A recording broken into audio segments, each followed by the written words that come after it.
Теперь это уже не храм знаний со сводом строгих правил. Уютно, красиво, познавательно и интересно. Новая модельная библиотека открылась в сельском поселении Аршты в стенах Дома культуры. Открывая книгу, открываем мир. Теперь это уникальное цифровое пространство. С вводом модельной библиотеки в видеоформате коллег поздравила и министр культуры Российской Федерации Ольга Любимова. Ваша обновленная модельная библиотека стала местом, где рождаются яркие идеи и смелые концепции, соединяются технологические инновации и традиции поколений. Но этого не случилось бы без вашего трудолюбия, профессионализма и преданности своему делу. Хочу поблагодарить всех, кто помогал воплощать в жизнь этот проект. Коллеги, желаю вам плодотворной работы, а нашей модельной библиотеке, конечно, развития. Библиотека – это центр общественной и культурной жизни села. В Аршты, несмотря на отдаленность, создаются все условия для комфортного обучения молодежи. Решаются проблемы, которые копились годами.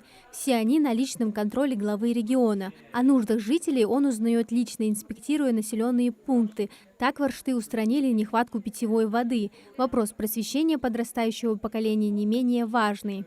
Когда глава выезжает в отдаленные населенные пункты, он говорит для подрастающего поколения, детям, чтобы получить знания дополнительно.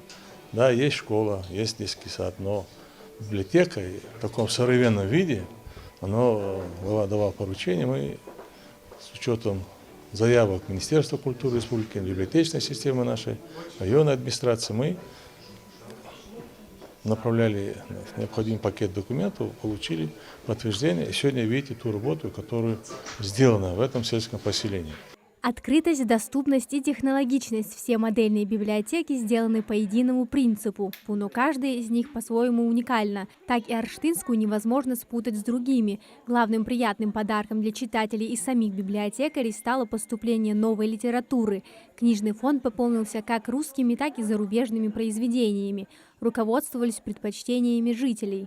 Тут не хватало очень много детской литературы, много-много читающих детей. Как ни в каком населенном пункте, здесь дети очень активно читают. Это мы видели по предыдущей работе. И также мы учитывали то, что очень много детей поступили в колледжи, средние специальные учебные заведения. И для колледжей литературу подбирали. Также много художественной классики, потому что всегда в школах учащихся востребована эта литература. И отраслевая также, краеведческая сделали ударение. Евгений Онегин из одноименного произведения, Вера Шейна из «Гранатового браслета». Здесь сегодня ожили ключевые персонажи русской литературы. Ребята являются активными читателями местной библиотеки. Новость о ее преобразовании в модельную их очень обрадовала. Я очень люблю читать, особенно историческую литературу. Открытие очень взяла, потому что именно наши дети очень любят читать книги, ходят в библиотеку. Поэтому это очень важное событие, мне кажется, именно для младших детей. Нравится библиотека, которую здесь сделали. Очень необычно, очень красивая. Разнообразие книг очень большое. С удовольствием буду приходить и читать. Модельная или библиотека нового поколения – это прежде всего 7 зон комфортного чтения для творческой молодежи, привычный всем читальный зал и мультимедийная площадка. Учтены и удобства для посетителей с ОВЗ – это видеоаппарат, который в режиме реального времени может увеличить изображение любого текста. Данный аппарат позволяет людям с ограниченными возможностями легче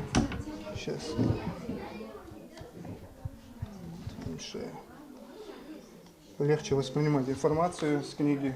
Напомним, что на территории Ингушетии уже действуют 3 модельные библиотеки, реконструированные в рамках нацпроекта «Культура». Расположены они в Назране, Мужичи и Зязиков-Юрте. Сегодня это только 4-я библиотека, которую мы открыли за последние годы. Но в планах, конечно, у нас в перспективе значится, что таких библиотек будет с каждым годом все больше и больше. И мы придем к тому результату, который мы видим сегодня. Очень прекрасные современные условия. В рамках нацпроекта «Культура» и его подпроекта «Культурная среда» к концу 2024 года в России должно появиться более 600 модельных библиотек. Главная цель проекта – повысить интерес к посещению библиотеки, привить желание к чтению. Амина Зязикова, Султан Магушков, Магаз 24.